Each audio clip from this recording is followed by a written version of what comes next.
All right, so I think the stream thinking about things ready to go though. So hello everybody, Mega ZardX here. Back at it again to give you another very exciting podcast episode. That being my ZardCast episode 96. Oh man, 1996. That was a good old year right there, though. No, that obviously that was the year of the 64 and also my birth though. But with those thoughts aside though, hey, Happy New Year. This is technically the first video I put out here on the channel, although it being it with my ZardCast podcast, though, for the year of 2025, though. So I did want to say Happy New Year to everybody. And of course, I don't run these shows by myself. I got my good buddy over here, Steven. How's it going, man? Going good. Happy New Year. Oh yeah, man. We're bringing in the year strong, all right? Because I finally managed to sit down and watch the Sonic 3 movie earlier today. So we're gonna go ahead and finally talk about this mess now that we both saw it at this point, though. I've been putting it off because I was trying to watch it with my cousin, though, but it was well worth the wait. It was a good, solid movie, though. And then we got to talk about the Switch 2 rumors. I had that on the docket for the show just for us just to vaguely talk about it. Didn't think that we're going to get additional stuff on today in comparison to what we talked about in the last holiday special episode. So I was like, okay. And then I got a couple other things though, but then obviously the big major meat and potatoes for tonight will be my year in review, which I'm going to split up into two different parts. We'll talk about the first half of the year, everything from January to June in this episode. And in the next episode, we'll talk about everything from July all the way up throughout the end point of December for the year of 2024. So quite a bit of stuff to talk about. And I got enough stuff to fill up the show with the year in review segment stuff though. So it should be a pretty good episode for tonight. So without any further ado, let's go ahead and jump straight up into that pop culture segment.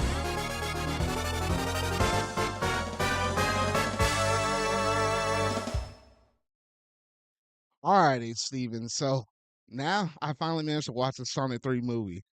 We can finally talk about this mess though, Steven. I know you've been chomping at the bit to talk about this Oh, movie, haven't you? yeah. Are we allowed to say spoiler stuff today, or you Okay, want to okay. wait? So that's a good thing to go ahead and bring up to discussion. We ain't gonna go into all the nitty gritty spoilers because I know people like me might still not have necessarily saw it.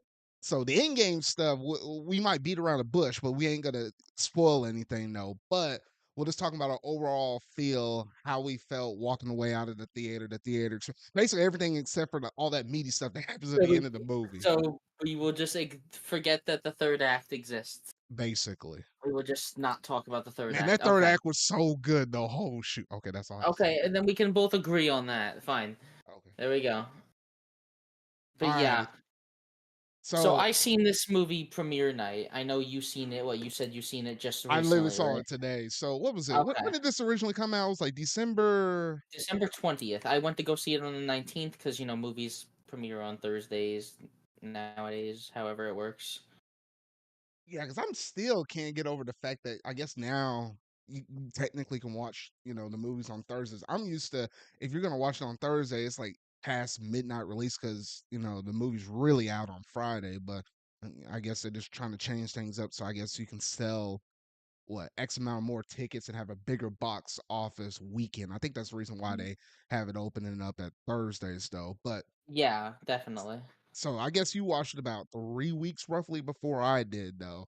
So we'll see Yes. how well your knowledge tests out against mine because I'm coming off of this fresh, so we can keep each other in check though. But well, hold on. When you saw the theater or when you saw the movie in the theaters, like was your theater packed or whatever? Like was it a bunch of kids up in there or like I more I adults or what? so there was I'll admit there was a healthy mix. There was a couple adults, the adults that you'd expect to see, just kind of pogging at every single thing, like, oh my god, I refer the reference, this and that. I think it was a healthy medium. There was a decent amount of kids in the audience that laughed at the stupid, less good jokes, and there was a good amount of actual fans there. I seen multiple people wearing like Sonic hoodies, wearing like memorabilia. Seen like one person actually doing a cosplay. Oh my gosh, you actually had that again. So okay. Well, like like people were definitely excited. When there were all I can say is that there were certain lines from the games that appeared in movie, and a lot we were. I clapped at one point. I literally did clap to join in because everyone else was clapping. I don't care. So it sounds like you had a very interactive audience. That's like the polar opposite Yeah. of me because I just went so late. But it's good to hear that at least. Did you have the theater to yourself, or was there at least a couple other people Almost there? to myself. Like literally where me and my cousin were sitting, we were in the dead center of the theater. Nobody was to the left, and I don't think anybody on the same road to my right. Like we had the whole entire road to ourselves. I think there was like a couple of families that were like a few rows up towards our front, like slightly to the right, basically like groups of people like all four corners of the theater, but it felt like we had the dead center of the theater to ourselves though. And I could tell there was like a few families up in there because like the same thing how you said with the kids laughing at certain parts and stuff. Yeah, we did have a couple of that, and then it was like one extreme to the other. It's like you had the family people, then you had some closer to diehards like me and my cousin, and then what was it? And then you just had some, other casual people up in there. So I felt like we had a good mix. It was just a lot smaller in number. I don't think there was no more than at least 20 of us in that theater. And it was a pretty big Yeah. theater, so spread out, it felt like hardly So anybody though. But that was 3 weeks after the fact. yeah, all I'm gonna say, Zard, is during the post-credit scenes, I heard a lot of people clapping. That's all I can say. Man, I had to stop my cousin from getting up at the end because Marvel kind of trained people to kind of sit around and wait though. But I just kind of did my research on the front end. It's like, was there an ending credit scene? And for those that hadn't seen it, yes, there is. So you, One you of just them want to takes stick. their sweet time. Yeah, so you just gotta have to, sit around and wait though. But you get paid off for the patience though. And I had a feeling of what they were gonna do with one character. I wasn't thinking about another one. And that's all we're gonna say right there. If you know, you know. But it, Yeah. it was a pretty good scene nonetheless though. Outside of that, I felt like the whole entire movie as a whole, I will say this. Felt like the pacing was way too fast at the very beginning of the movie. And it wasn't until they introduced the little girl. That's all I'll say. The little Yeah. girl. And I once she gets included, then I felt like the pacing kind of went back to normal. Did you get well, that same vibe? we can say Maria. She's confirmed as part of the cast. Yeah, I couldn't honestly remember if she showed up in one of them trailers. No, maybe she did, and I Well, just forgot. she's no, she's not. No, but she was cast. We knew she It's a was cast. If you yeah. do your It's a digging on it, yeah. well, yeah. It's an adaptation, obviously, of Sonic Adventure 2. Won't say anything more than that. Besides, they take some creative liberties that I like, especially just with how without going into actual details, with how they portray Maria's relationship with Shadow. That one scene in particular, I really like, Zard. Think because of this being a movie, they definitely were able to flesh out more experiences that we obviously didn't get to see in the game, which makes a lot of sense. So I like it when they do take that creative freedom and stuff because it's stuff that once you sit down and watch it, it does make sense for all of that to possibly could have actually happened or whatever though. So I did like that those scenes in particular though. Now, if we were to just talk about let's talk about the characters because Yes. obviously you had Sonic and his crew, but let's go ahead and talk about Shadow real quick because Oh my god. the trailers that we managed to get for the movie, which happened to be like towards the very beginning of the movie, so it doesn't really feel like bad spoilers or anything like that, no. But the fact that you had Shadow over here trying to be like super edgy and stuff, and I felt like that still portrayed quite well. Obviously the voice actor that was behind his the character as well, I thought he did a pretty great job right there. I mean, it's not like the Shadow voice I always keep thinking of like in the games and stuff though, but it feels kind of up there in terms of like how we got used to It's, Knuckles' voice actor when he showed up in the second movie. So I thought it was it's really good. I think he's I think it's relatively similar to Shadow's original voice. Mm, Like, yeah, I don't know. I just played a lot of SA2, so that voice is this well, kind of sticks in my head quite a bit though. well But it's still good. Don't get me yeah, wrong. Keanu Reeves gives him that little bit of like an older sounding voice. Like older, more mature in a way, which Shadow kind of is. I guess I so because I mean, like, what the dude's been on ice for like so long, in comparison to Sonic. So Yeah, technically, he's older than him, so it kind of makes not sense. physically, but yeah, Yeah, it's no, it's I mean it, it's mentally, kind of, yeah, it's but weird. Yeah, no, mentally definitely with what he's holding on to baggage wise. I really like just the way that Shadow was portrayed, especially at the beginning of the movie, where at the beginning of the movie, which we've basically seen this scene already. Where he's first emerges and meets Team Sonic for the first time. He actually doesn't want to fight them at first. He says, walk away before you get hurt. And he actually tries walking away at first, and then Knuckles initiates. hey, that's a man. If you look into that dude's eyes, it's like that's, or should I say, a hedgehog that's seen some things. Like, Well, yeah, no, I oh I like goodness, I just like the portrayal because yeah, everyone always portrays Shadow as overly edgy, but he wasn't always like that, and he's not. That's not all he is. Like case in point, like I said, what they do with Maria, you see a side of him that it kind of makes it's just, it sucks to see what happened with him in present day. yeah.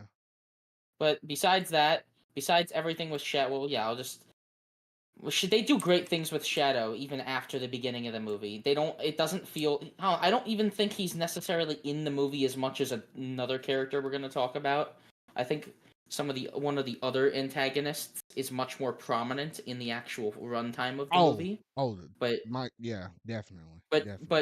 but Shadow still does definitely steal the show, and he serves as a great counterpart to Sonic. I like their like I like their shit talking to each other a lot. Yeah, that's definitely true. And I did like everything that Shadow did, represented it, the backstories and stuff. Because I'm not usually a big fan of backstory and stuff, but you need to understand that bit of context when you're looking at Shadow's character as a whole. So I was, really kind of looking at everything they were portraying on the screen. Because if they mess up on the backstory on that mess, then there goes half of the dude's character right there. But Yeah, they did a really good job. Shadow's backstory and like what makes him Shadow is what makes him interesting. You mess that up, you kind of can't do an SA2 adaptation. So that I can definitely say without going into too many details about later events, they do it right.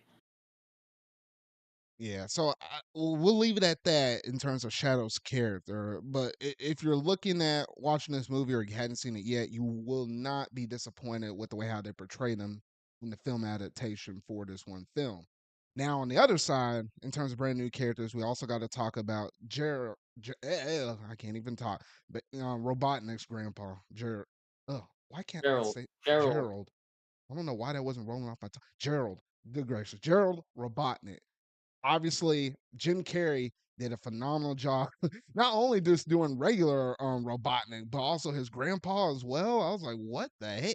There's only a certain few actors I feel like that can pull off that mess though, and he's definitely one of them. And he was taking I feel like a lot of creative liberties and stuff. Was it just me, Steven? Yeah, no, I can say this.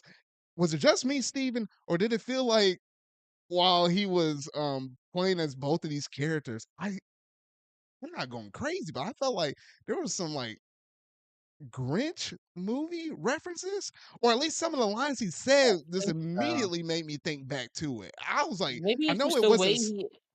I think it's the delivery, Zard. It I think might be you the just delivery because some of the words were exactly the same, but the way how he delivered them, it just kind of gave me those vibes. I was like, what the heck? the voice that he does when doing Gerald is different.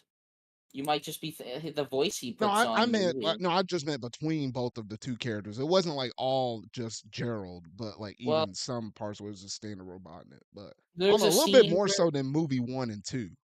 there's a scene where they're going through like a security system, and that scene definitely just gives me classic Jim Carrey vibes. Yeah.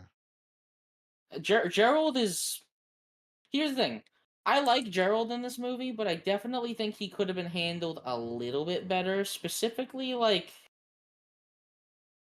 specifically with him later, later in the movie, in that third act we In can't the talk third about. act. Okay. He's handled a little weirdly, but he's still very entertaining. And him and Robotnik's banter and just interactions are great. And I think So maybe entertaining. part of that reason why we might have thought about that with the third act is just because we have some knowledge of his character based upon the games, but we don't really know an extreme amount, or not to the levels like with Shadow's character, because like he has like a couple of different games though. Gerald only showed up in just that one, and just through minor flashbacks and stuff. So I felt like they With were really taking a lot of creative liberties with his character though. But at least from yeah, what they portrayed on the screen, it didn't seem like anything that seemed like he probably wouldn't have done. Yes, granted there are some like goofy moments in the movie oh where I was like, yeah. oh okay, I was like, all right, they just entertaining to some of the kids that might be watching this though. But other moments I was like, okay, that definitely seems like him to a degree. No, yeah, with what he actually plans to do in the movie, no, like yeah, that's definitely lines up perfectly with what the Gerald in the games would have done. And some of the things he says, there's like one line in particular he says the Eggman. That's like, yeah, that's a good line. He would have said that. Either Mm-hmm. way, he is amazing. His interactions with Shadow are also really good. You know, they're like old friends. Really, is the dynamic, I guess. Mm-hmm. It's weird. Okay. I'm assuming we can talk about spoilers in the next podcast, right? Yeah, we And might, yeah, because if just the hop stuff is back to super it. slow, then we can talk about basically it'd be everything in the third act. Then we can talk about that. Yeah, but all I can say for now is that Gerald was handled pretty good. He is very funny. Like I giggled a decent amount while watching the movie. I don't really laugh a lot watching movies anymore. Yeah. Um, Besides that, if I had to talk about some of the other characters, they finally found the perfect balance between the human stuff and like the actual Sonic stuff. Like, was it his parents, basically Tom and Maddie, are pretty good in this movie, even though they're not in it that much. No, I felt like that was a good balance because obviously it felt like, with Sonic's parents, it felt like they were a bigger presence in the first movie. They leaned off of it a little bit more so with the second movie. And in the third movie, they were only there for when it really, truly mattered. Basically, at the start, the ending, and a critical point that kind of happened in the middle that transitioned over into like Which the third act. And I thought it which was I really think good. works. I think because you gotta have them. He's like, you gotta have that emotional core that makes Sonic want to care about Earth. Like, it's his home. It's his family. Like, people want this Sonic to be just like the game Sonic, but he's not. He's a different character with different motivations. Like the Sonic in the games is more of a free spirit kind of. I think he's homeless. Game Sonic. He just kind of goes place to place and helps his friends. But like, this Sonic is really the only one that actually has like a family. Like Knuckles and Tails are like his brothers. And by the way, Knuckles and Tails are Oh, very good goodness. in They were Knuckles and Tails are good. pretty good in the movie too. Tails especially, I kind of like him a lot more than in 2, where in 2 he was like like Oh, the the baby famous kind of Sonic the act, or Hedgehog. like the kind of Well, like not a, the ooh. well, like Oh, basically like a fanboy almost kind of oh, where deal. he was like kissing up to Sonic so much. Yeah, Okay. I still liked basically them in the second movie though, but yeah, they definitely he's a lot went a better few here. steps up, yeah, in this movie in comparison to two. Because he actually does stuff. He's better than his game counterpart, if you ask me. Because his game counterpart hasn't really actually done anything important Shoot, in he hadn't been doing a nothing while. important in a hot minute for almost all of those Sonic side characters, unless you're Sonic himself, and recently, I guess, with Shadow. But hmm. But yeah, I Yeah, did like a lot of the moments that Knuckles has throughout the movie. Like he got me to chuckle quite a few. And that's the other interesting thing, the comedy itself. Yes, there were some things that just for the kids though, but I felt like there was a lot of good moments throughout this whole movie where I was like, "Hey, either I understood a reference or Knuckles busted out a funny joke." It didn't feel too cheesy because I don't like, comedy where it's too cheesy, but it's just relatable enough where it's like, oh, okay, I understood that joke. I understood what you were going for. So I was like, okay. especially On that the old regard, line, I really liked it. like the old references, the lines from the games. I like. Oh, good night. Oh man, the helicopter. That's all I will say. Yeah, And if you know the yeah. games, you know the games, and I won't I spoil the was like, reference though. But I saw that, I was like, heck yes. I was like that one meme of like Leonardo DiCaprio pointing at the TV screen. That was me. Kinda did that with my cousin as well, because he was, sitting next to me and stuff, and it must have been a long time since he played SA2, but he didn't pick up nearly as much on some of those references as I did. I don't know, maybe it's because I played the game way more than him.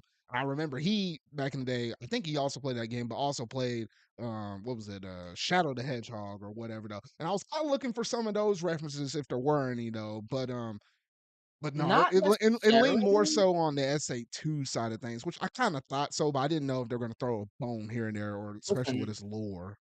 if they do anything with Shadow himself, it would be like a spin-off show, like Ooh, you where know what? That might with be Black better than the Humor or Knuckles whatever. show. That's all I'm gonna say. It I might be better. or I don't know. Maybe Shadow has enough star power to handle his own spin-off movie, but like that's getting ahead of No, ourselves. that's getting a little too far ahead of ourselves, though. Either way, we talked about most of the characters. Humans were good. Sonic's friends were good. Gerald, our newer antagonists are good.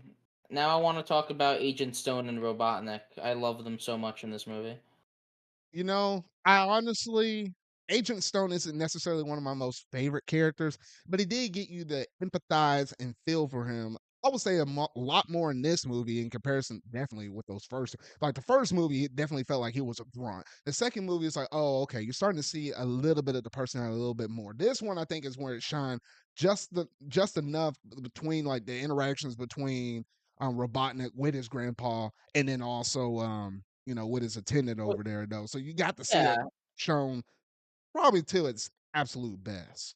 he actually seems like a friend to the Robotnik more in this movie than anything. Kind of gets a little jealous when Gerald comes back into his life. He's definitely more of a friend to Robotnik. Where in the second movie, he was obsessed with Robotnik. Oh gosh, it was almost to a like, crazy level where I was like, like I that's did why I like wasn't he necessarily a was big funny. fan of him. Some parts were funny, don't get me wrong, Yeah, but and like he's outside of the comedy, I was like, his interactions with some of like for example that one interaction he has with Tails is great. yeah, He's good in the movie. He's just a nice, funny character that plays off a Robotnik really well and gets like a nice send off. Because I don't know if he's gonna appear again. We'll see. Because we can say this because they basically announced it. They're making a Sonic 4. yeah, yeah. Whatever it's gonna be called, they're making another movie in the Sonic universe. Yeah, and I want to circle back on that. Well, okay, no, okay. So I'm debating on. I was like, I kind of want to say some stuff about it, but then it kind of deals Or into spoilery. We'll save that for the next episode. I feel like that's we'll have fine. enough time and space to squeeze this in the pop culture segment for next week. So we'll save third act and what we think about where the future of the Sonic movie series can move forward in the next episode. So we'll save it for that. But I do need to minorly talk about this to Yeah. a small degree. The stinking music up in this movie, like, oh Ooh, yeah. shoot. Very Okay, good. so the music wasn't bad in the first two movies. Don't get me wrong. It's stuff that you typically would expect in terms of like how bombastic it is and how incredibly cool it might sound given certain scenes that are happening and portraying in the movie. But the fact that they went even more so and leaned into the game music and implemented it into a movie format, I was like, heck freaking yes. There wasn't a lot of movies that I think I might have saw throughout all of 2024 though, but like that one theme, and we'll talk about it more in the next episode or whatever though. But if you know SA2, you know exactly what song I'm talking about during the pivotal scene when it happens and in the third act.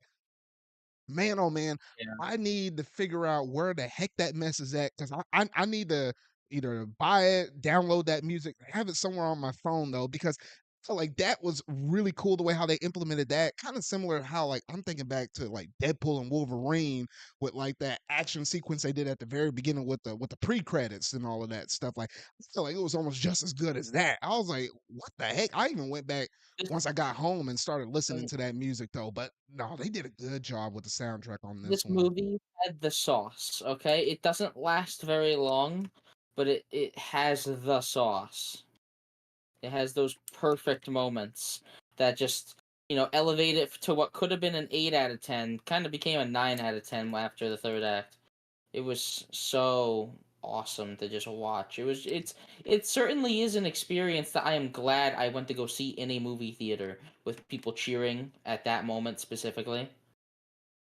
Now I didn't get no cheering or whatever though. I mean, I felt like in my theaters, like you could probably drop a pin and you could hear it though. But that music was blasting real high and heavily, and it's still like, oh Listen, man, I remember because when I started hearing certain parts of the soundtracks throughout like certain parts of the movie, especially in that third act, I literally I didn't yell it out, but I did let out a "oh shoot" kind of moment right there. I was like, what the yeah. freak? Like I knew some At stuff was least about to go down. I was like, oh man, I'm here for it. at least for me, my theater, so they started chanting peak. Like Geek peak, at your peak, theater? peak. Yeah, What the heck? because it was, come on, it was peak. I know it was Pete though for all of y'all people that say Pete or Pete, Well, like Pete, Pete. at least like 10 people were doing it. It wasn't like the Oh, whole okay. That theater. must have just been a group. Okay. I joined in. I don't care. It was peak. Oh, good night. My God, please, I mean, please, Sega, if you do a fourth movie, please don't mess it up. Please make it just as good, if not better. I mean, hopefully they can only. I mean, surprisingly, you see a lot of trilogies where, or sometimes within movies where it's like, okay, you can kind of nitpick one of the movies out of the other. Obviously, it makes sense for you to nitpick the very first one because it is the very first one. But sometimes people hold the first one better than sometimes the second or the third one. But I felt like between what we No, got in the first movie, the second, and the third, it's been progressively getting better with each movie that they made. And I feel like I don't always see that with trilogy movies in general, if you're just looking at any kind of series though. But hats off to all the people that worked on this at Paramount and stuff, because it's crazy to think how that first movie, how we were supposed to get that messed up looking version of Sonic with the Gangster's Paradise and all that mess. I was like, what the heck though? So the I mean, to look where we started at to where we're currently at right now, man, it's been some kind of transformation though. But I thoroughly enjoy my experience watching this in the theater though. And you know what? I'm on my phone right now and I'm trying to figure out, I'm like, okay, has the pre-orders for the physical copy of this movie gone up? Because I might get that one with the steel, but I don't know. I'm definitely getting. I don't know if they do a triple pack, I'll get it. The first movie's okay at best, but now that this movie's out, it just feels complete.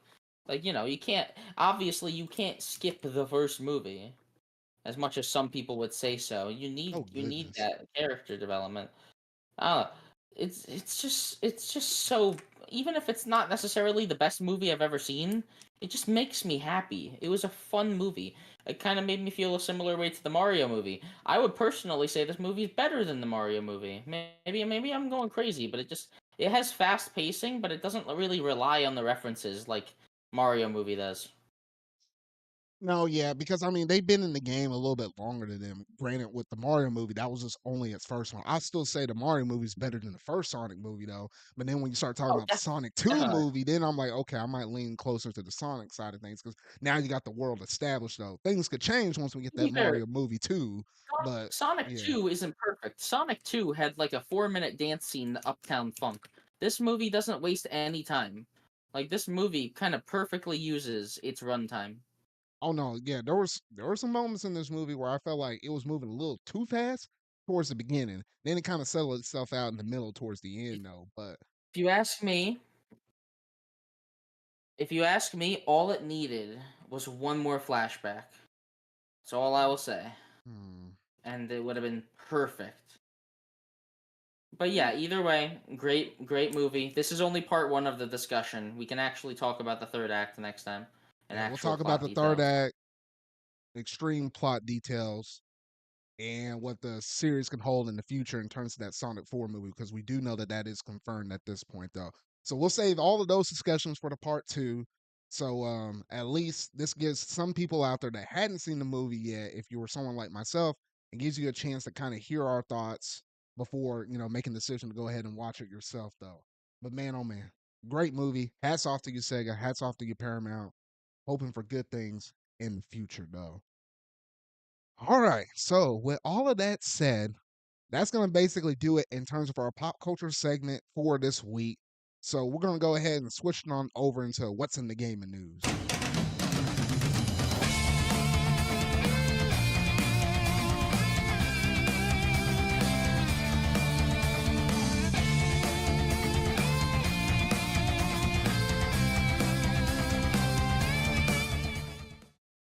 Alrighty, Steven. The floodgates are open once again. We said this last time in the holiday special, though, and I guess they decided to flood again, yet again, though. But man, oh man, I thought there was gonna be something we could talk about with the Switch 2, because there's been a lot of rumors and leaks that's been kind of spiraling out of control. Luckily for Nintendo, only on the hardware side of things. Nothing software yet. I think that's when Nintendo will really kind of jump on their high horse and start striking people down and stuff. If something software related or Well, like the yeah, like the UI stuff, that's the really important stuff. Because everybody and their mama knows at this point the next console has to be okay. hybrid. Well, It doesn't make sense for them to split and all go right. back between like home console and handheld. So Here's what I'll everybody say knows about that that. card. The UI, you talk about UI, like the games. Of course, those aren't gonna leak yet because Nintendo's gonna leak the game, or Nintendo's gonna reveal the games on their own Leak the terms games, because bro. they haven't started producing it yet. I bet. For example, the console. I don't know if you've seen this. The console has been in mass production since September, apparently. Like that's the reason so many leaks are coming out is because this thing has been being produced behind the scenes for a while. Of course, a couple employees were gonna say details about it because like Nintendo is apparently, according to shipping like manifesto, is gonna have 6 million of these ready for launch. Basically, have enough stock out to where Anyone who obviously wants one will scalping have. should not be an issue, and anybody that wants one should have one. So we're not rewinding the clock back to 2020 when the PS5 was releasing out on the market, and that stuff was selling out like hotcakes. Like Nintendo Gosh, doesn't want anything like that. I wouldn't be able to do it again. I would give up if that was me. Like if having to deal with scalping again, I would just stop. I wouldn't buy it. Oh man, no, It's yes. just so scalping is just so annoying, man. I don't get people that scalp. Like, what is your goal to make things more annoying for other people? Like, if you want money, like, oh, if you want money, just get a job. Don't scalp video game systems from Hey, people that I want. don't have a problem with people scalping something that's super expensive like that if they put the hard-earned, work up in it and not using bots to go through and buy out everything. Like if you go to the store and you pick up like 3 consoles or something like that, that ain't gonna be no skin off my back because you competed like everybody else. But in this digital age where you have bots and stuff automatically doing that stuff for you, that's where I start to have the issue with it though. So hopefully, with them making this many consoles, that's not going to be a real big issue though. But with the stuff that they managed to give us in this one leak, the hottest thing that's been out on the market was the fact that we got some images of the Joy Cons themselves. And surprisingly enough, whoever took this image was kind of bold because there's some serial numbers on the back. And I started doing some little digging up on there though, because if you go to like Nintendo's website, and you can actually like punch in like serial codes to kind of see like the warranty, like whether or not you can send it back to Nintendo. Like if you have like a Joy-Con that had like drift on it or whatever, like that's how they kind of check warranty and stuff. If you punch those serial numbers that are on this leaked new Joy-Con, the Nintendo website picks it up as something that is their own. Whereas if you were to just punch in some random old serial number that isn't theirs, it will pop up an error message. That's how we're kind of getting a little bit more credibility towards this one leak. Like we know it's something substantial, and that's the reason About why that, everybody's just kind of leaning on it. At least from what I gathered up. apparently, like there are other serial, like there are ways to generate like a serial number and like make it look valid. But like, there's only certain ones that you could do that with. Like, there's only certain numbers that will still register under Nintendo systems as a registered. Like, you know what I'm trying to say. Yeah, But either way, yeah. Fact of the matter is that Nintendo still. This is probably still Nintendo's like product. oh yeah, Uh, no, I, without a I shadow I of have a doubt. no doubts that this is real. Like, yeah, I don't necessarily think that proves anything. Like, I don't think the stupid trademark thing actually proves a damn thing. But I do think this is real.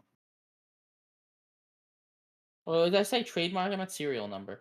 I don't think the Serial serial number. number. I don't think the serial number thing was planned at all. I think that's just something that people are using to try to confirm this. Yeah, but that's the other thing is like even if you're someone that's trying to leak all this stuff, it's kind of funny because you would think they'll show a picture of the front of the Joy-Con, Whereas you're No. pretty bold if you're taking pictures of the back of the Joy-Con. I guess they must have known that, hey, that's gonna actually show some kind of some point of credibility up in there if I were to take a Well, picture of it's the gonna back versus the front. well, it's bad for the leaker. It's probably gonna tip Nintendo in on where I the know, like, smoke's you can at. trace those parts because it's like, alright, serial numbers X, Y, and Z have to been manufactured in this one facility, so we can actually pinpoint it there. But then again, if all of this stuff is being manufactured in China, some people forget how many people live and work in China. Like, it's a stupid amount. So to go over there and trying to hunt down somebody in China versus, like, if something like this were to happen in the US, I feel like you can weasel your way out of there at least a little bit better if you're in China versus, trying to do this stuff over here in America or maybe any other country though. But that's the only thing that they really have going for them at this factory level though. They're just lucky that they're, overseas in that one particular country though. But regardless though, like they still have some information of where, if that serial number be true, where exactly this thing was actually manufactured from. Oh Oh, yeah, wow. definitely. I definitely, like I already said, I definitely think this is real. Um, but let's actually talk about the leak itself because it's interesting. The Joy-Con leak. So from this, we know that the railings of the Joy-Cons, according to the other leak, because I'm assuming you know about like the guy that revealed the other photos, Oh, yeah, like no, the yeah, we pictures of saw the top. those images as well, the thing that we talked about on Christmas Day, like, he was gonna say that's a Christmas gift or whatever. The Yeah, dude he was did gonna deliver reveal it on on Christmas that. Day. He was hesitating apparently, and like the mods on the Nintendo Switch 2 subreddit were gonna ban him and like reveal the photos anyway. So he just ended up doing it. He revealed all the photos. There was some drama because apparently he AI generated the background, so he couldn't be traced. That kinda makes perfect sense because I whoever. get it, but like it was just a really badly communicated because he didn't say this. People found this out and then he said it. Either way, the images are real. People have backed this up and like cross-referenced it with other leaks we've gotten about the Switch 2. Everything lines up. It looks real. I like the design. I'm hoping that it's just real. I think this is it. Like we've seen everything. We've seen what the actual system looks like. We've seen 3D models. We've seen actual finished pieces of hardware now. And then now with this new leak, we've seen the back. We've seen the back and the sides of the Joy-Con. We didn't see the front of the Joy-Con, but the guy himself, the guy that leaked the original images, saying that he had like an actual, he had an actual final release Switch in his hand. He said that the under the joysticks, there's also a bit of color. Yeah, so I'm looking at the color schema now, and it seems like based upon some of these pictures we managed to get throughout, like, what was it? Like, this kinda all spanning within, like, the past couple of months or Last so. week, Yeah, and like I think. about the yeah, really last week. Yeah, and based on the images I'm looking at, I think the official color scheme, remember with the Switch how it was like neon blue and neon red? I'm thinking with this new one, I think the official color scheme will kind of be more so on the lines of like almost the same color blue, but instead of red, they're gonna do like a neon orangish. Like that's gonna be kind of the Yeah, the we've mascot of it. And, seen. I'm looking at that, I was like, you know what, that's a mighty fine color scheme Well, with the blue and the orange. well, I'm here's the totally thing. down for that. I think here's the thing. The Switch was all about different colored Joy Cons. You know what I mean? Like there was multiple different editions with multiple different colored Joy Cons. But the blue and orange are probably going to be on every single model of Switch because I'm pretty sure the blue and the orange are on the railings as a way to tell the Yeah. two different controllers apart. We'll see though. I think the blue and orange. Maybe I'm wrong. I think the blue and orange might actually be part of the branding, and we No, might that's what I actually was see. saying. I'm thinking even with the branding itself, like when you saw the Switch and stuff, like you always saw those Joy Cons, the official ones that you mostly saw with every single advertisement they done with it was always that neon blue with the neon red. That's what I'm talking about. Like I think blue and Yeah. orange is going to be like some of their things. And however, if you look at that Joy Con, interestingly enough, when I looked at those colors, particularly with the blue one, notice how on the railing it's blue, but the Joy-Con itself is black. It's the Matte inverse, black, baby. it's the absolute inverse No, of the standard Joy-Con neon blue one where the obviously the shell of it is blue, but then all the railing and stuff is black. So listen. technically, if they I roll with that inverse color, that can kind of at first glance let you know, hey, that's a Switch Joy-Con, and that's a Switch 2 Joy-Con. It's not necessarily a bad idea, but there's gotta be, like, Well, some differences between the 2, and I feel like that might be the first thing we might be able to pick up on. to be fair, it also helps that to this day we've not gotten a single official black Joy-Con color. Dev Oh, kits for the that original Switch are black that's Joy-Cons. another So interesting note like too. if Hmm. if we're just talking about the base model, people are gonna be able to see a distinguished difference just by the color of the thing. Like, it's gonna be matte black with blue and orange railings, but also the apparently under the sticks there's gonna be blue and orange. Like there's gonna be Oh. color on the front of it too. It's kind of when you're splitting the Joy Cons up to play two player, you'll be able to easily tell who's player one, who's player two, Mhm. which makes sense. They're very similar controllers, really. Yeah, And and I also do the like how the SL, oh, go ahead. the SL and the SR buttons are much bigger, so you don't need the stupid strap just to have regular buttons. And that's what I was about to lean on too, because whole shoot, the Joy-Con thing in it of itself is a good idea when you just want to have some casual co-op with somebody that just might happen to be next to you, though. But I can never get over the fact of how small those stupid Joy-Cons were. One of the quick reasons why I was like, you know what, I'm bouncing straight to the Pro controller because I need something for these big old hands I got over here. Like I cannot fit that silly old SL buttons. Like, yes, I always had to put the strap on when I was ever holding the Joy-Cons just to make them a little bit bigger though. But luckily the size of it is going to be just a bit more bigger. And then I bet you there's still going to be some kind of straps that you can still strap on there for Of course, safety obviously and all anything. that. Yeah, safety when you're waving that thing around like almost like a Wii remote back in the day though. But I do like the design that they have going on with Oh, this I love though. it. I dig it. I dig it. I think it's an amazing color scheme, just the matte black, but then you have the actual colored Joy Cons. It looks great. And then I think also when I was going through here, I think one of the last few things outside of the C button, which we already kind of talked about the C button and stuff though, but apparently there was like an optical sensor Yeah, on one of the I was Joy gonna wait Cons, for and I was like, you. wait a minute. Joy-Con mouse, Mario Paint is back, baby. Oh heck no, we ain't doing all of that. No, I Listen, mean, Mario Paint would be kind of fucking awesome, honestly, to see a new one, or even just Mario Maker, but with an actual cursor built into the system. mhm. You know Like, what? listen, I would love that. And I also just thought about this because we know that the Switch 2 is going to be backwards compatible with the Switch. And granted, I know one of these features has to be on that system, even though it wasn't widely used because a few games use it. I'm thinking about, like, for example, everybody 1-2 Switch or whatever. And I'm like, hold up. Did we ever see a IR sensor on the bottom of any of these brand new Joy-Cons that were leaking? Have we ever seen that on any of them? Yeah, we did. We did.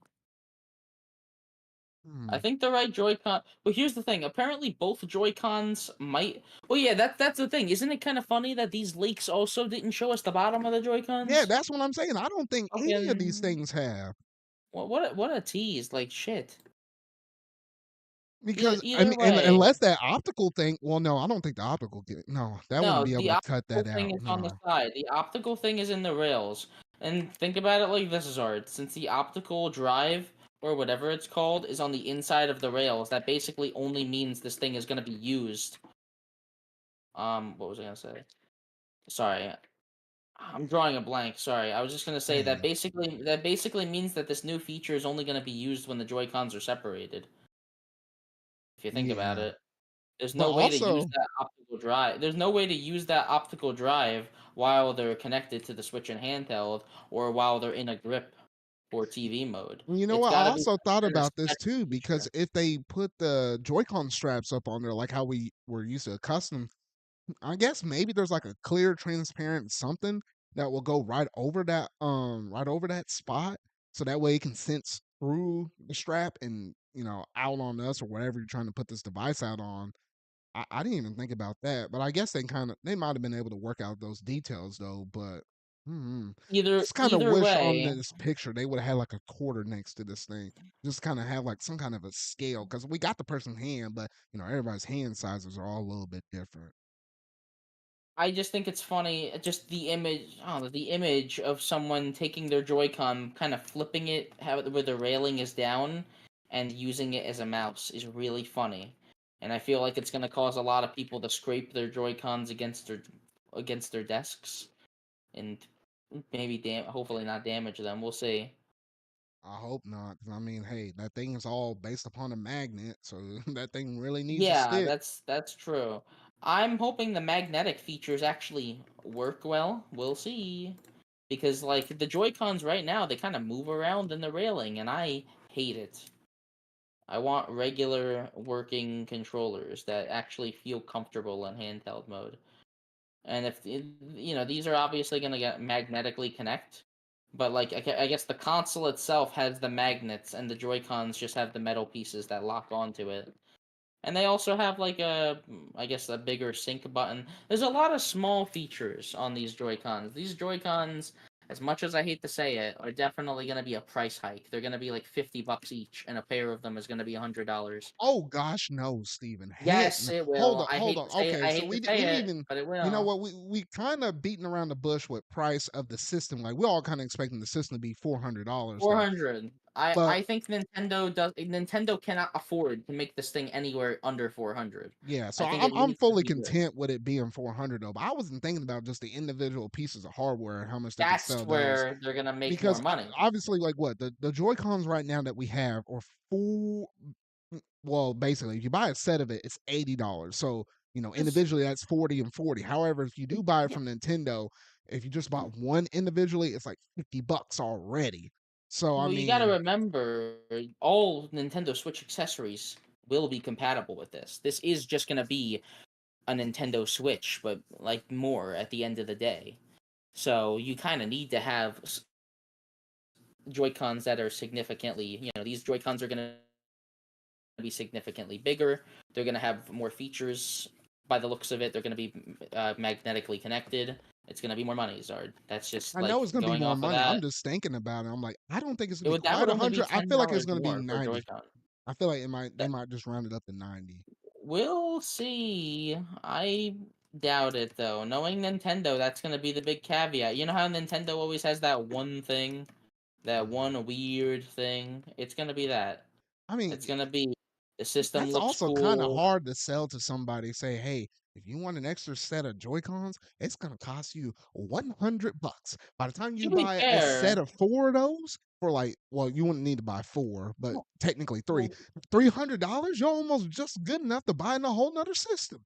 Well, to be fair, Zard, like if you want extra controllers to play like a game, there's a very low chance that party games are all gonna need to use multiple Joy-Cons. You can get some Switch One Joy-Cons for cheap as Yeah, I know. I controllers. know. Thankfully, it's gonna have that going for it though. But I'm just thinking of the Use your possibility of friend. someone that just say, "Hey, I just want the Switch Two Yeah. ones," because who knows No, what extra I get features this that. might include. I think it's just mostly gonna be the improvement on the Rumble though. But At least for me, I got Pro controllers and I got old Joy-Cons, and I can definitely make enough controllers with just those.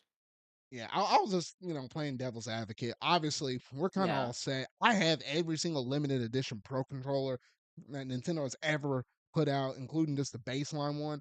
So hey, if it comes to multiplayer, I'm handing one of them, that controller, and I'm using the dedicated Switch 2 Pro controller. So it's not gonna be an issue for me. I was just kind of playing devil's advocate though. But Yeah. at this point, with the rumors, we pretty much discussed everything. We're just kind of in the speculation thing though. But the last thing I wanted to bring up before we roll on to the next topic is the elephant in the room. It is 2025. Nintendo has, this internal deadline now to where they had to the end of March to go ahead and officially kind of reveal this thing outside of just doing some word salad stuff.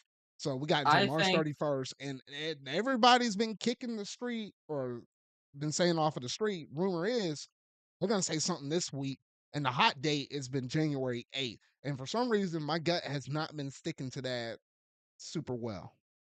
I don't know. What you thinking, Steven?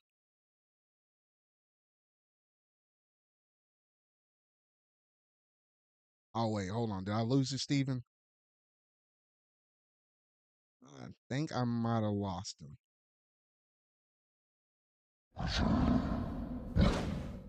Wait, Steven, are you there? yeah, can you hear me Okay, now? now I can hear you. I don't know. That must have been Yeah, Discord, but what were you about to say? kind of cut it out on me for a bit. Mhm. It's still doing it.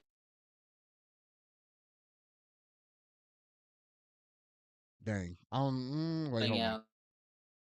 All right, say something now. Yeah. Can you hear me? Yeah, now I can hear you. Dog. I don't know what Hello. happened. Yeah, I can hear you. Can you hear me? Yeah. Sorry. Okay. Technical difficulties. Yes, I can hear you. All right. Technical Go ahead. difficulties. I know. Um. Back to what I was gonna say though. I very, very confidently believe now that this thing will be revealed in January and released in March. I think Nintendo, especially with all of the leaks happening, Nintendo has had this system in production for long enough that I think they're just preparing a very quick launch. They want all the systems to be made and all the pre-orders to kind of immediately start getting shipped out. And then obviously they can get it onto the market quick. And the faster they can get it onto the market, the faster that they can get like a good lineup for the rest of the year made.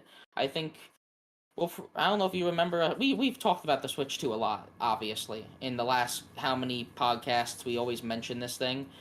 I think the original thing was that the Switch 2 was delayed to have a stronger lineup of games. That's what I remember hearing, Yeah, and and that's what a lot of I people is believe running. that. Yeah, and all those reports and stuff, which that kind of makes sense. Granted, how we already know Yeah, with the Switch 2 is going to be, obviously more powerful than the original Switch. You're jumping almost in a decade's worth in terms of like just technology that's up inside of the unit yeah, itself. and The reports are saying that it's going to be stronger than the Xbox Series S, almost equivalent to PS4 Pro and stuff. But almost. with the Nvidia technology and stuff, it Listen, might be able to do some shortcuts and stuff and kind of look like on the screen, at least when you have it docked, but similar to a PS5 or Pro, or not Pro, PS5 or whatever. all I'm But gonna say is that there are some beautiful games on original PS4. If it can reach even close to that in handheld, that's crazy. hey, and even if handheld allows you to get up to 1080p, I was like, hey, that's already a step toward where we originally had it with only Yeah, 720 on the, the base Switch. all of Nintendo's games better be 1080 60. They have no excuse. Absolutely none. Yeah. So, here's hoping they at least do this. So, Steven, now that the cat's out of the bag, what's your gut saying? Are we getting something revealed this week? Or shoot, even next week. All right, Well, I you know kind of what? highly doubt next week because next week I think is Donkey All Kong right, Country Returns. now that's a fucking Wii game. I don't think they care. I know it's Donkey Kong, but they've been already putting out a ton of promotion for it. I don't think they're gonna really care that much, especially because you got to remember the game's gonna be playable on the new system. That is true. Like So this, at if the it end of the doesn't day, sell at launch, it will sell when the system comes out and people want to play a Donkey Kong game. do you think something's gonna happen between this episode that we're broadcasting live tonight and by the time we have our next podcast episode in a couple of weeks? Do you think it's gonna be revealed, or you think Nintendo's still gonna hold out on us? Yeah, I think it's gonna be here. I think that it will be revealed within the next week. If you want me to be more specific, I think the date that's been floating around, either the 8th, 9th, or 10th, which would all be weekdays. Remember, they're not gonna reveal this on a weekend. All of those Yeah. weekdays are all good choices. I think if you have to take my word for it, I think January 8th is probably the best day. And I'm just kind of hoping it's January 8th because I'm off on January 8th. And I would love to wake up to this and See not now, be I, at I work. kn- I know Nintendo, and they typically are the kings of left field. For that sole reason alone, I'm gonna play devil's advocate and be like, you know what? Nah, this. They ain't gonna reveal it this week. I'm placing my bet on the week of the 22nd. That's like the third week of January. You got to remember, these people are coming back in off of the holiday, being off from like the week of Christmas and the week of New Year's over there in Japan. Do they all have their ducks in a row where in the first 3 business days of the week, they're going to be able to go ahead and showcase off this console? I don't know. Technically, it should be possible, but I don't know. Something about that just doesn't sit well with me. So, if a lot of people have, a goose egg all over their face at the end of this week because nothing gets revealed, it will be no shock or no surprise because this is Hey, Nintendo at the listen, end of the day. But I say give it 2 more weeks, and then I think we'll see something. listen. It being released in March could be wrong, but it being revealed next week, I think so. You like mean this week? yes, revealed this week or Okay. next week, whatever it is. Revealed soon. I think it's being revealed soon. And I do think there's a slight possibility Nintendo moves up just the reveal of it due to leaks. No, I Like, don't. I don't think they care too much about the hardware because I feel like we'll everybody see. and mama already knows what we should be expecting. If anything with the software were to leak, then that's where they're gonna run into some major issues, though. But Well, luckily, that's where they're gonna try to that's not. erase. Yeah. They're gonna try to erase like all the footage of it from the internet. I think I think if the system does not get revealed within the next week, everything's gonna leak out soon. I think someone's gonna get their hands on an actual fully done Switch 2 and then open it up and like actually we're gonna get some OS footage and this and that. And you never know, the Mm, OS might have like a news tab and then that news tab will give us leaks of the games. it Or, it could, it could unless have we some don't know stuff how built much in the system will about rely on the internet in order to get certain other things, well yeah, checked off and stuff. So it could have themes built in, and one of those themes could be of an unannounced game. You never fucking know with Nintendo. Nintendo are the kings of left field. We could be completely wrong, and they might just reveal it on their own terms. Either way, I just hope they. I hope it's good. I hope Nintendo has like a good launch lineup because I see a lot of people complaining that it's just another Switch. Isn't that what everyone wanted? I'm so confused. I thought that's what people wanted was another Switch. hey, it's these vocal minorities, man. I'm telling you, like they're I not know. the they're not the mass casual audience, the one that's gonna get you up to the 150 plus million that Nintendo's knocking on the doorstep with the with the Switch's audience and stuff. Like that's only like hundreds of thousands of people that just speak loud on the internet.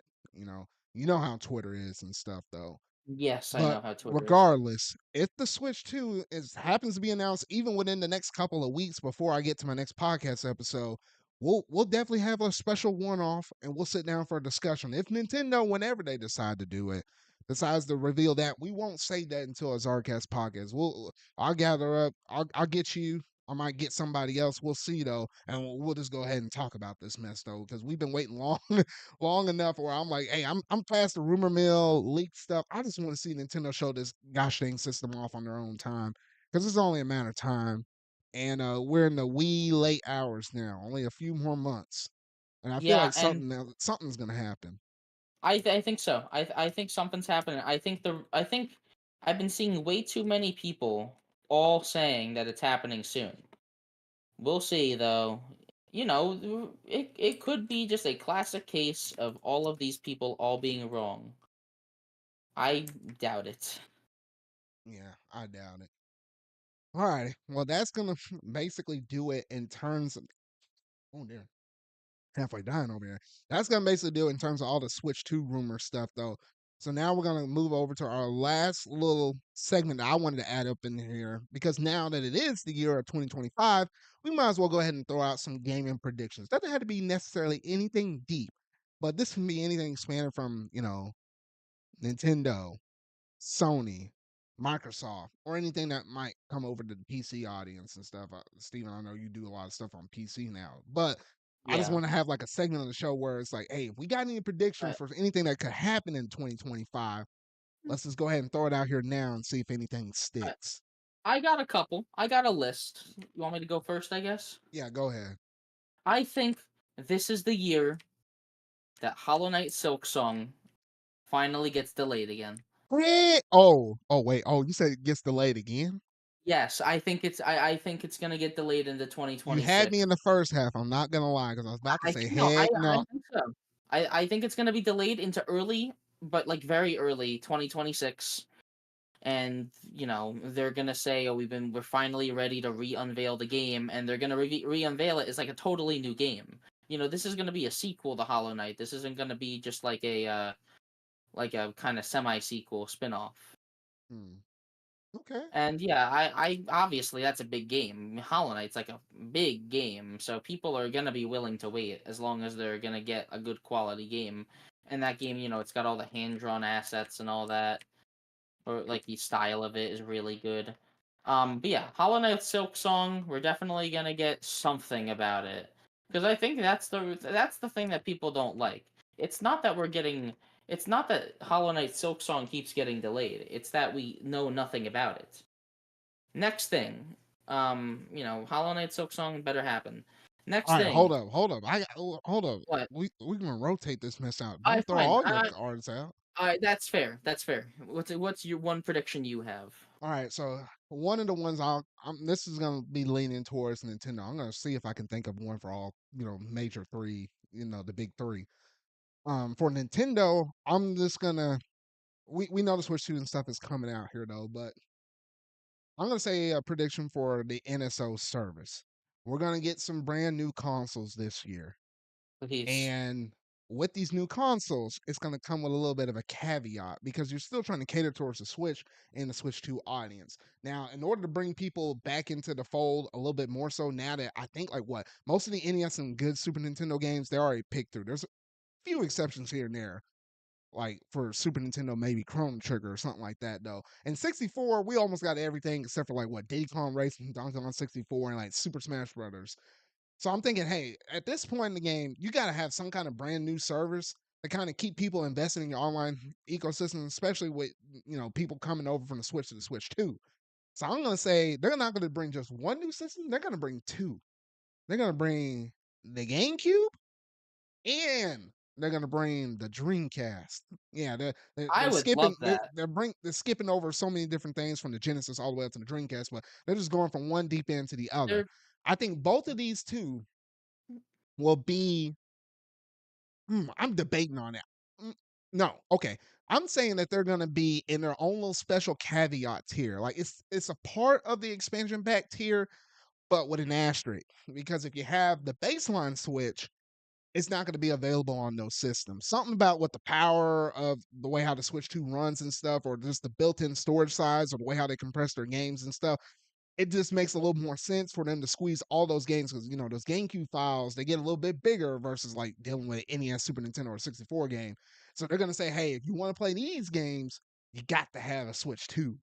And I'm just gonna go ahead and throw that out there. They'll do that for both GameCube and let's say the Dreamcast as well. Well, yeah, they'll say it's like, oh, due to processing power that we now have access to on Nintendo Switch 2, you can now play GameCube games and also Dreamcast games at on the go and enhanced graphics. Let's just say that they're in 4K upscaled because of DLSS or whatever the Switch 2 Something has. like that. Either way, I think that's a good prediction. If you ask me, I still don't think GameCube's coming. Hey, I don't know.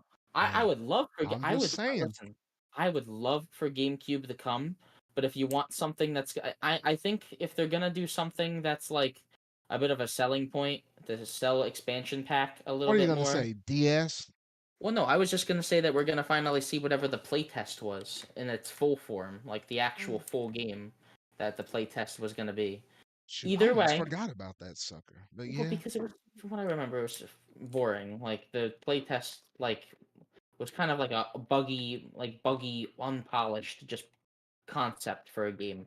Either way, yes, I think that something's happening with a Nintendo Switch Online, especially because was it Furukawa specifically said that Nintendo Switch Online will be supported, and yeah. I mean, obviously, you can't go back with the way how you you distributed can't. games in the Wii and the Wii U generation, also Yeah, on the you 3DS. But can't go yeah, back. It's all got to transfer over, or none of it's got to transfer over. So it's gonna definitely be a nice transition, and I think they need to provide a bonus. They need to make it so they're gonna have some kind of bonus where it's like, oh, I gotta get a Switch 2 right away.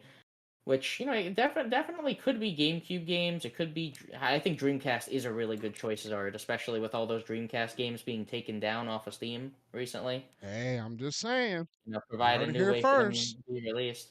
But yeah, good prediction. Honestly, I think one of those could definitely come true, depending on Nintendo's depending on what Nintendo wants to do. I All guess right, your I'll move second on to my prediction. next one. This kind of happened as we were setting up the podcast. Pokemon Company has now pinned a tweet for Legends You know ZA. what? I was almost about to say that when we were talking about the Switch 2 rumor stuff when we Yeah, thought it could have been I think announced this week. I think it's very obvious that Legends ZA is going to be revealed. I think Legends ZA is going to be one of the first games that gets shown for the Switch 2. I think in the Switch 2 reveal, Legends ZA will get a mention or a showcase. Because remember during the original Switch trailer, they showed a Mario game, they showed a Mario Kart, they showed some heavy hitters in that original Switch trailer.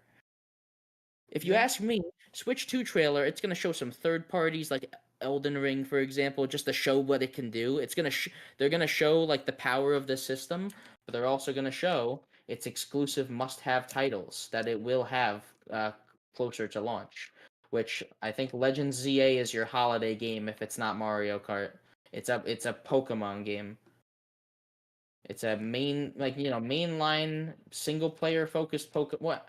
That's the thing. It could come out at any time. Legends Arceus came out in January, but a mainline single player focused Pokemon game could be the perfect cross gen game Hmm.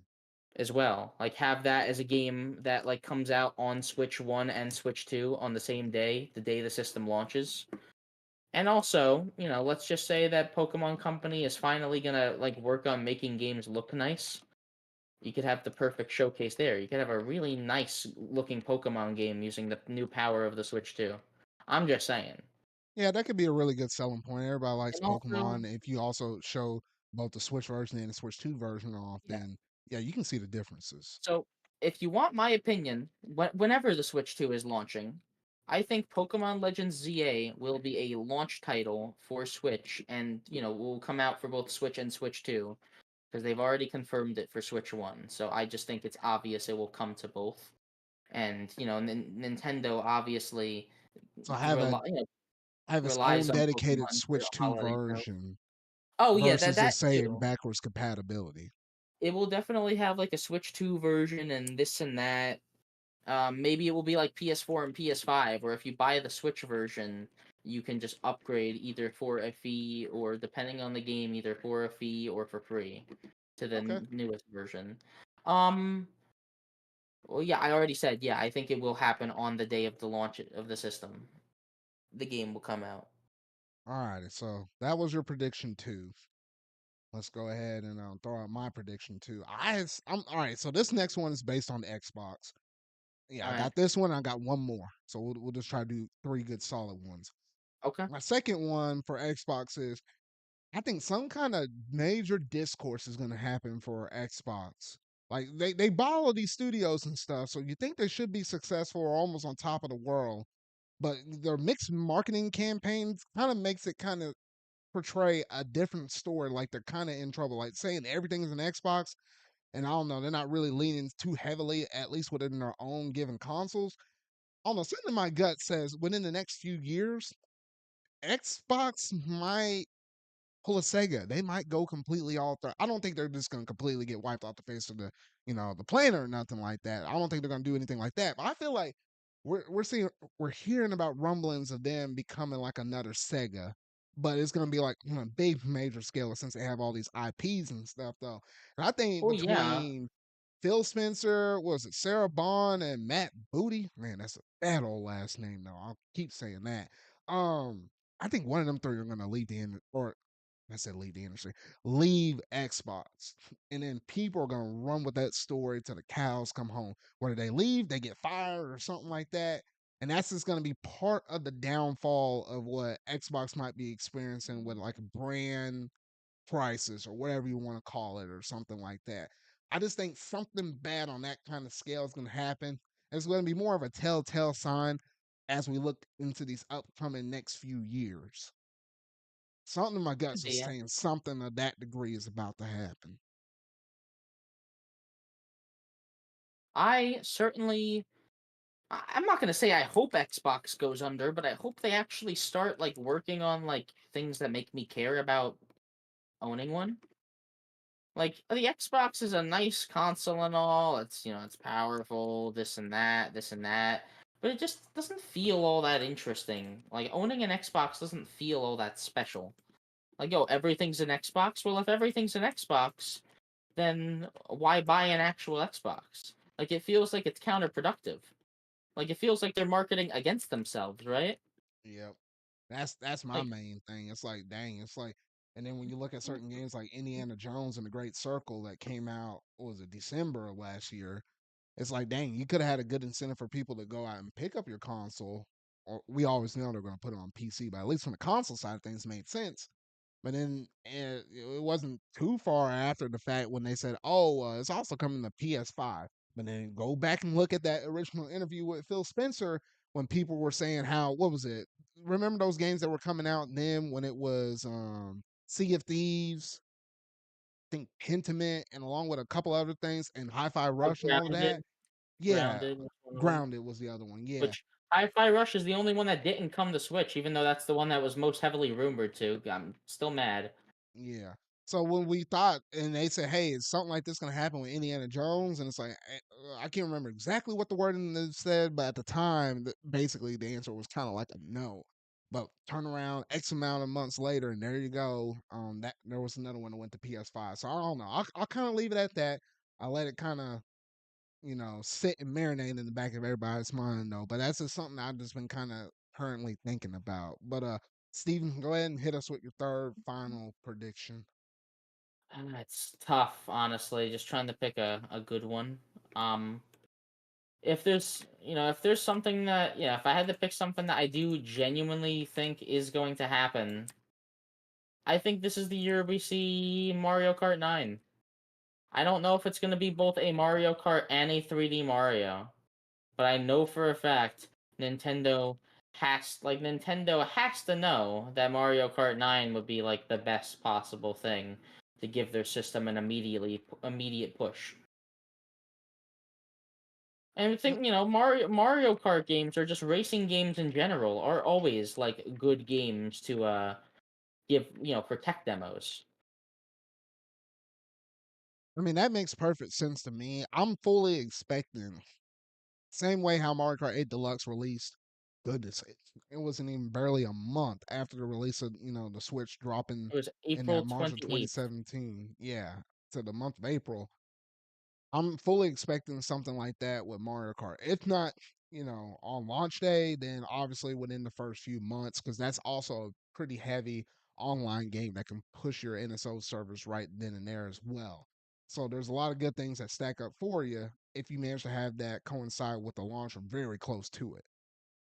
So that's not a bad prediction. That's kind of what I've just been naturally thinking about.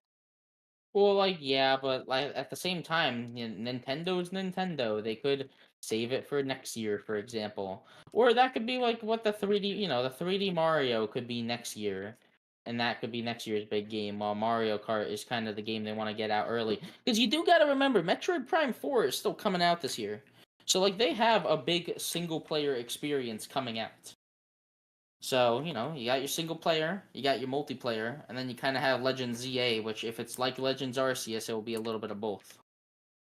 Yeah, I feel like they might do a little bit more stuff with the multiplayer this time around. I And don't know. then, Something tells me they're gonna experiment with a little bit more. yeah, we'll see, honestly. There's going to be that one weird wild card game that Nintendo makes, like your ARMS or whatever. Mm. Your 1-2 switch. Yeah. So all right. So if that was your third and final one, my third and final one, and I'll pivot over here to Sony. I got to give them a bone because That's fair. I actually care about them and I the like Xbox. Sony when they make Astrobot. Yeah. So I'll say this: this one's gonna be one that I've been anticipating for a while. We already know that Ghost of Yote, made by Sucker Punch, like one of the few studios out there that I actually care about. That game's supposed to be coming out this year. I'm gonna say that's probably gonna drop around some point in the fall. I'm gonna be really looking forward to that. However, some point around that summer game fest period in the month of June, I think we're gonna get a couple of titles announced for Sony because I think the floodgates are about to open up for them here soon, and they're about to start announcing game after game after game. But a couple of games that I've been thoroughly looking forward to, I'm just gonna go ahead and say that they're gonna announce two of these games made by the same studio. And yes, I'm Uh, talking about Insomniac Games. They're gonna go ahead and announce Venom, which is kind of like your equivalent of like a Miles Morales and stuff, and they're yeah. gonna announce a release date for Wolverine. I think they're going to announce Yeah. both of them in the same single showcase, or it wouldn't be a showcase, it'll probably be a state of play. I think they're going to announce both of them in the same presentation. And not only just that, Wolverine will release next year. Unfortunately, we have to wait one more year for that one, though. But in the meantime, they're going to put out the Venom game as their holiday game. I'm going to go ahead and put that out there. Because That's when it goes fair. to Yote, Venom's I think big. that's going to be closer to fall, almost late summer, and save the Venom game for holiday. Cause like next year, what for Sony? You got Ghost of Yote. You got that. Do we know about anything else that Sony really has in the pipeline The for only next other year? thing that they confirmed, which we learned about that from Game Awards just last, a few weeks ago, was the whole new thing that Naughty Dog is working on with that new IP, and that's about it. That's all we know of. Yo, yeah, Intergalactic. Wait, did they say that's a 2025 game in No, they didn't give a Intergalactic? year release, but we just know that that's being worked on. So we have Oh, that yeah, Death Stranding 2 Ghost of is not. Yote, and we know Insomniac is probably working on one of those couple of games I just talked about. Well, we know Yeah, Wolverine for sure. Venom is speculated, but pretty sure about 2020 that. 2025 is gonna be crazy. Hey, we Got a already have a lot of brand games new coming out. console, and who knows what Nintendo's going to put out though. So and two, not to mention that is supposedly, assuming if we don't get any delays, that's the year we're supposed to have GTA 6 come out, and that's another major contender right there. Because I don't think that game's coming out in 2025. What about you? I think there's a chance. I mean, they said it was going to release this year, or actually, well, yeah, now I can say this year. I'm so used to it being Yeah, I 2024. know. It doesn't feel like 2025. Yeah, Same thing here. quarter away through the century. But I feel like no, I feel like they are gonna somehow get it because there's no way you work on this game for so long and not know by this point how you're going to hit these certain deadlines. Like and I know they want to time it up with an actual holiday release because they know they're going to peak out their sales no matter when they drop it. But it makes sense to just go ahead and do that. It's a holiday thing though, and it's probably some of the reasons why a lot of these other third party companies out there and stuff they're going to try to hold out if they know their game's going to come out in 2025 until they hear something about the release date for GTA 6. You do not want to be overshadowed by that by a game of that size. So yeah, that's what I'm leaning on. Sony, a couple of good announcements from Insomniac Games. One for this year, one for next year. Venom, and then Wolverine.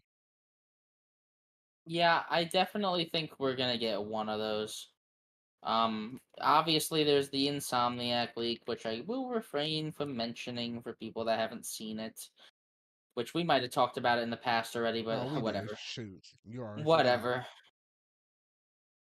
But yeah, I think I don't think we really went into detail in terms of, like super far out there stuff, but we talked about more in intermediate stuff. But that's kind of where I'm leaning on in terms of my predictions for 2025. So good things are going to be happening this year. Some good things. Brand new console, brand new games, some exciting stuff that's actually coming from Sony this time around, though. Who knows what will happen with Xbox? I'm not really expecting much from them. Outside of Doom: I, The Dark Ages, that's a good game right there. I don't know about Doom: The Dark Ages That Perfect Dark game will be might be coming. good as well. We'll see. I would like for us to get a classic franchise back. They obviously canceled. I don't remember if you've seen this on Twitter a couple weeks ago. Like Crash Bandicoot 5 was canceled mid development, Man, that but mess I'm can stay in the hoping trash. hoping Bring a new back my boy Spyro. Spyro before Well, we talk about Crash I was again. gonna say, just to give Spyro a bit of a chance, maybe Toys for Bob would be working on that. Even though they're independent, they could still be working on a game under that license. Mm. Who knows?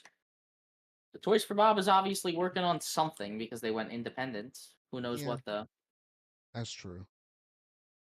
All right. Well, that should just about do it in terms of all of our 2025 gaming predictions. Hopefully, a few of these things that we happen to say in this segment happens to pan out and happen to stick at the wall, though, because we bound to hit something on that wall. I I'd mean, hope the so. year is Yeah, pretty big. I mean, I'm kind of hoping, fingers crossed, though. But I imagine we might have got a few of those things right. All right. we So said with a that, lot of things. We better got have gotten one right. hey, we have to honestly. But yeah, so with all of that out of the way, we're going to pivot over to the last major segment of the night, and it's the highlight. It's going to be our year in review, part one, where we'll talk about mostly all of the major games that either we have both played or we know it's pretty big in the community where a lot of people out there just played it in general. We're just going to talk about the games from January to the month of June. And then in the next episode, we'll talk about from July to December. So we'll only talk about the first half of the year. Now I got to pull up my list because there was a lot of I stuff when I got it. went back and looked. When I went back and looked at it, and I was like, "Oh my gosh, that's crazy!" Because January, right out the gate, there was a lot of good quality titles at the very beginning of this year. So A we're lot gonna, of different games for different people. It was good yeah, and a lot of variety. different, and a good spread though too, a really good spread. So we're gonna go ahead and kick it off with one of the most notable games I thought that started off the year, and one game that's still in my backlog that I know I need to get around to playing. On January 18th, we had the release of Prince of Persia: The Lost Crown. Now, I bought that game on Steam. That actually looks like a good Ubisoft. I know Ubisoft has been going through some trouble throughout the whole year of 2024. Like none of their stuff has really met their expectations, and they're kind of in some hot water right now, though. But like one of the good games that they managed to put out this year, it did get nominated for some categories for Game of the Year. You know, that happened a few weeks ago. But it's kind of unfortunate because everything from what I've seen, and I did play a little bit of the demo. It's a good quality game, and I'm looking really to sink my teeth up in this game though. But it is a little bit unfortunate that it just didn't perform to the liking of what Ubisoft was looking for. And I And know you studio's bought already this game as gone. well, right? I played the demo. I actually Okay. kind of liked it. It was fun. Sucks that Ubisoft doesn't like things that are fun though. They just have to make. They just have to have an issue. Yeah, they always Either got to have an way, issue. I'm like, huh. either way, as much as it does suck to see just another game get squashed like this. It seems like a fun game, and they did do some like extra DLC for it, and like a physical. Obviously, physical release is still out there. It's not like the game is gonna be impossible to find. Um, it's gonna go on sale a lot. It's a Ubisoft game. I think that's like a universal constant. Sky is blue, grass is green. Ubisoft puts their games on sale.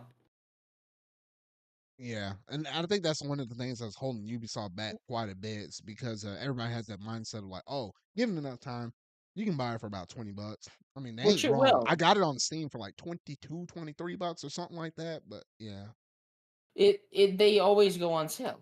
It's yeah, just a fact. Like they can put out new games all they want. I'm not gonna buy Far Cry 7 at launch. I'm gonna wait till it's $30 2 weeks later. yeah. Same that new Assassin's Creed. You're not fooling anybody, Ubisoft. Hmm.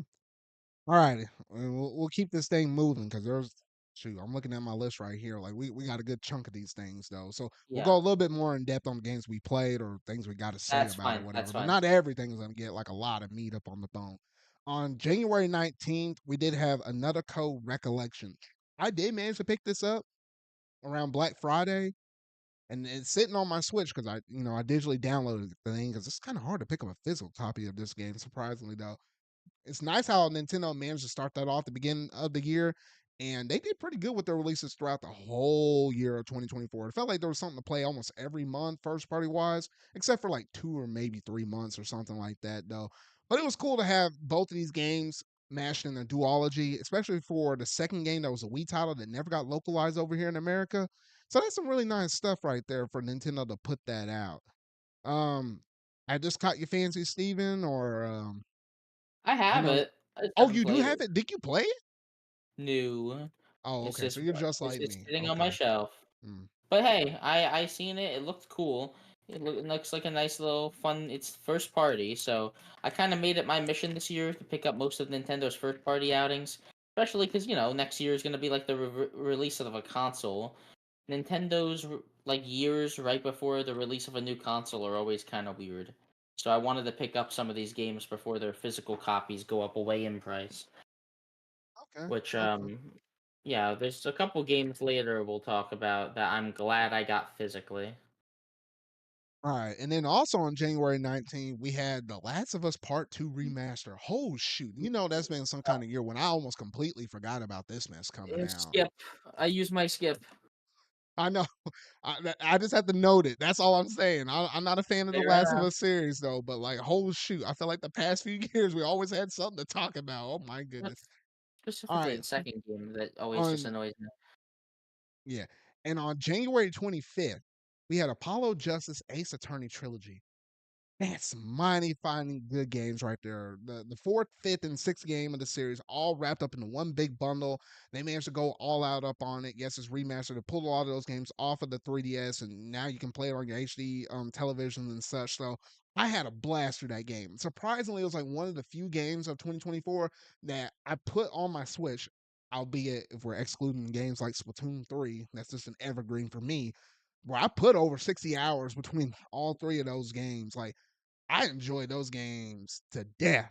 It's gonna be kind of interesting when I go back and look at my potential game of the year contenders, though. But like, I enjoy that game a whole bunch.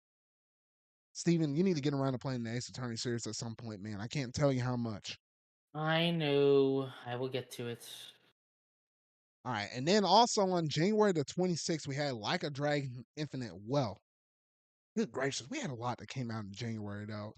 At some Yeah. point, I kind of want to get this game, but it's not going to be before I actually sit down and play through and beat, the game that happened transpire before this though. But hacks got to throw a bone out there for them though, because Sega they know how to make those games.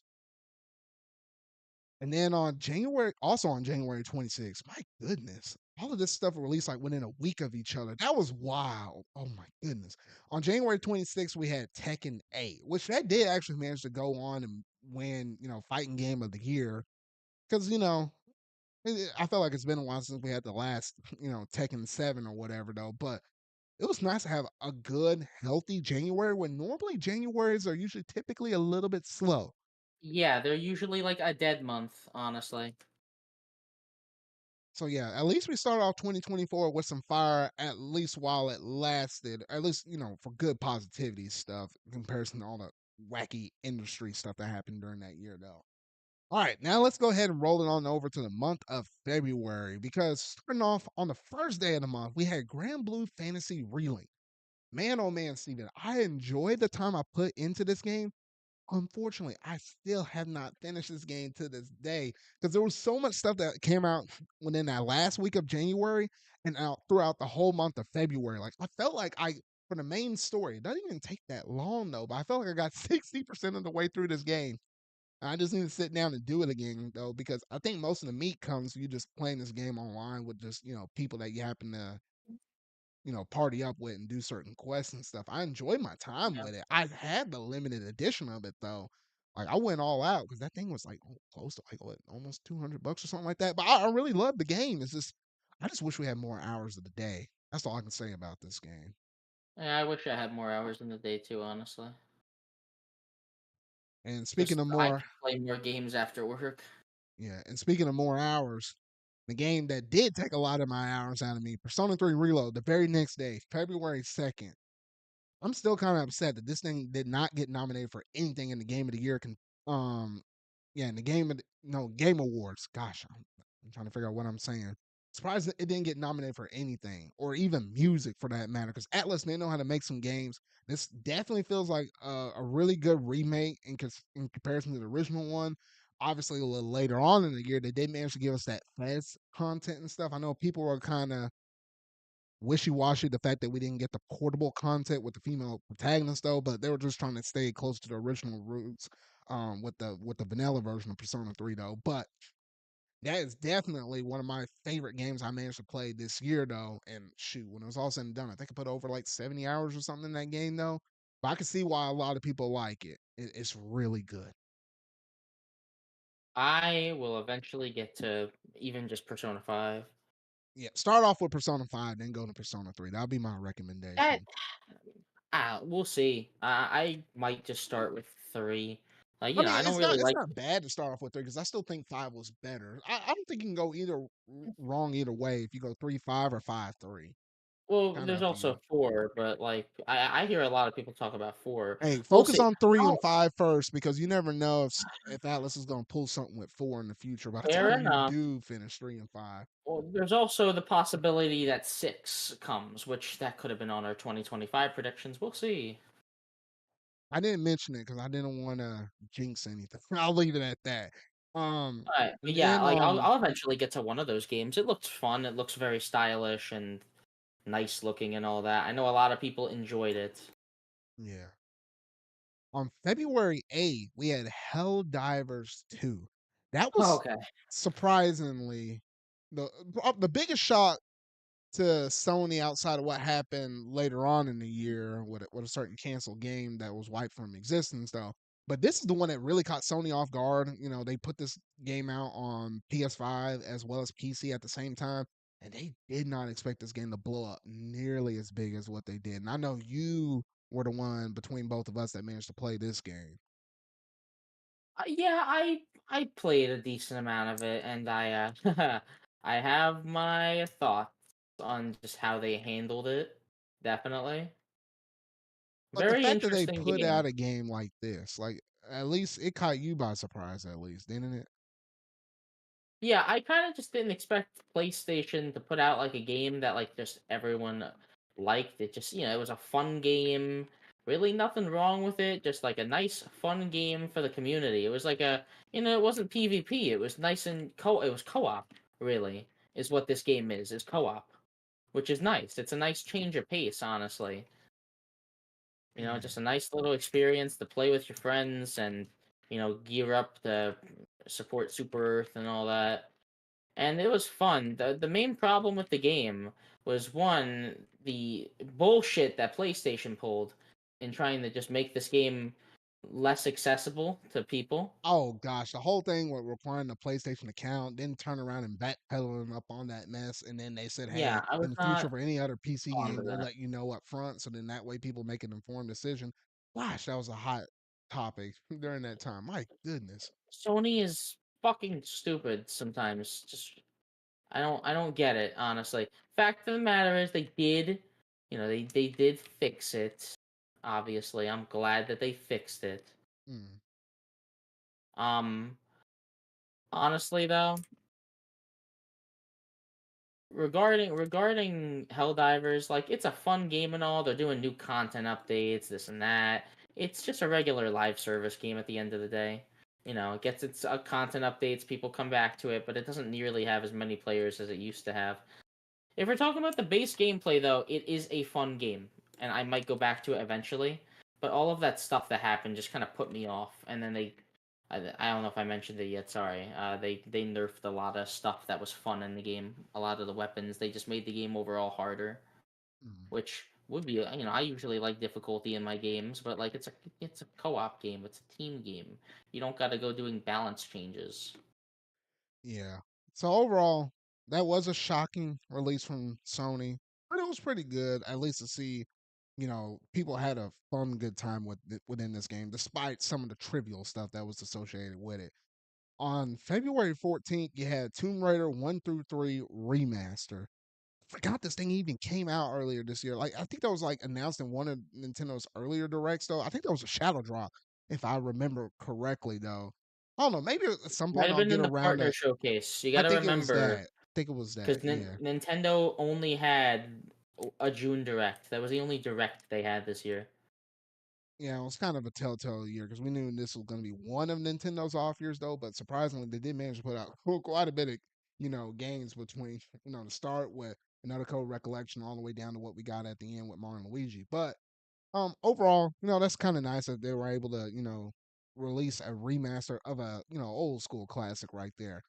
A couple of days later, on February 16th, we managed to get Mario versus Donkey Kong. That was a remake of the original Game Boy Advance version. Both me and you, Steven, both managed to go through and play through it. I did manage to beat it. I like myself a nice little puzzle game and stuff. I think the last Mario and Donkey Kong thing I had play was like what the minis March Again, and that was back on like I think on my DS. No, 3DS, not DS, 3DS. And I kind of like how they managed to put out that title. I was like, it was just a different change of pace. Nothing too crazy about it though. But if you're just looking for a simple puzzle game, it was nice. It's a fun game. I actually really like the game. I'll stand up for it more than most people will. I think $50 is a little steep, but it's a fun game that I definitely enjoyed my time with more than I expected to. Because I have never played the original for more than too long. I liked it a lot. It was always a game that I liked a lot, but it was never a game that I actually went and beat until just recently. It's definitely the spiritual successor to Donkey Kong 94 in a lot of good ways. You know, Donkey Kong 94, fantastic Game Boy game, probably one of the best Game Boy games. You've played it, I know that. Oh yeah, no, it is. So yeah, so a really nice release. Yeah, I remember the $50 thing that kind of rubbed some people off the wrong way. Some people might have bit the bullet a little bit better if it was like 40 or maybe 30 though. But regardless, I had a fun time with it though. Let's see here. Then on February 21st, we had Penny's Big Breakaway. I didn't buy this game. I remember you and some other people were kind of excited for this thing though. But what was your experience like with this game again? I played the first couple levels and I kind of just stopped playing. It's a weird game where like it's fun. I had fun with the game, but it's got like it's kind of janky with how it controls. Like it's not like Sonic where it's like, you know, you kind of learn how to play it and then you know, you master it. It's definitely a little more on the janky side with just how it all comes together. It didn't really feel as satisfying as I thought it would. I wasn't having as much fun as I expected to, so I think I just put it down and was like, "Oh, I'm gonna try another day." And then that other day never came, sadly. All right. Well, hmm. I thought you would have more to say about it, but okay, No, okay. I have to go back and beat it. I guess it's kind of it's now just a backlog game as much as I hate to say that. It's just a game that is on the backlog now, and All it right. will get off of the backlog eventually. All right, well, it makes sense to me. And then the last game that came out in February, on the last day of the month, let alone it actually came out on a leap year, on February the 29th, Final Fantasy VII Rebirth finally managed to break out on the scene. This was also another game that I felt like was probably going to be in my contender for Game of the Year, outside looking into it before I managed to go hands on with the game, and it was everything I dreamed about and then some more. Obviously, there are some twists up in this version that isn't necessarily plays exactly one to one in the original one though. But I did like the fact that now we're kind of out of Midgard and you're actually exploring the world itself and trying, traversing through the world and stuff, trying to figure out how you're gonna handle your battles and stuff with Sephiroth and all of that stuff. Man, the fact that they opened up the world finally, I think that's what I was really looking for within like the first remake game that we got several years ago. And man, oh man, it lived up to everything I was really looking forward to. There's a lot of stuff you can do. I remember there being like a buttload of side missions and stuff like that. And I did like the story and the inclusions of you being able to play as Red 13 and Kate Sith and all of that. So I mean, I love all the boxes that we're checking off with this thing. Now we're just kind of in the point in the series now where we're just waiting on Square Enix to pump out that very last game. Because unfortunately, I think it did okay for sales for what they kind of envisioned though, but it's not as big or as bombastic as what they might have particularly expected. Maybe with like the first title, because of the fact it is a sequel, and if you weren't a fan of the first part, then what's going to make you buy and invest in the second part? And now you have a part three that's reliant on the first two parts. You got to play through both of those before you get to part three. So you You know, don't have to, from what I've heard. well, you don't have. There is a story recap thing up in there though, but like for most people, they might anticipate, even though you technically don't have to. In the back of their minds, they're probably thinking of, "Oh shoot, I'm technically probably should, or at least do some kind of research, one way or the other." And that's going to be a turnoff for some people out there though. So I don't know. We'll see though. But overall, that was a great game. I loved it from start to finish. I think you can beat it in the span of like 40-ish hours. It didn't really feel like it's outstayed its welcome and stuff like that. And I love all the voice acting that was in it. So yeah, overall, it was just a great experience. Steven, do you have this game? I'm trying I to got it for remember. Christmas. Oh, you got it for Christmas. Okay. Wait, but did you play remake though? No, I gotta finish that. I have that. Oh, okay. So you need to finish This remake before this starting remake. well, yeah, Okay. I have these games for a reason. They definitely seem like games that I would be interested in. I'm very interested to try these games for the first time because I've never played original Final Fantasy VII either. Oh. Okay. That's gonna be that's gonna be interesting conversation Obviously, for I know some the point in the future. spoilers. Yeah, but Like I know blank happens to blank. mm. All Like, righty. you Well, know, it's gonna be fun when I try it. I'm gonna take your recommendation. I'm gonna take your recommendation to heart. All right, yeah, you better, cause man, that's some fine bit of gaming you can do right there. All right, but that does it in terms of month of February.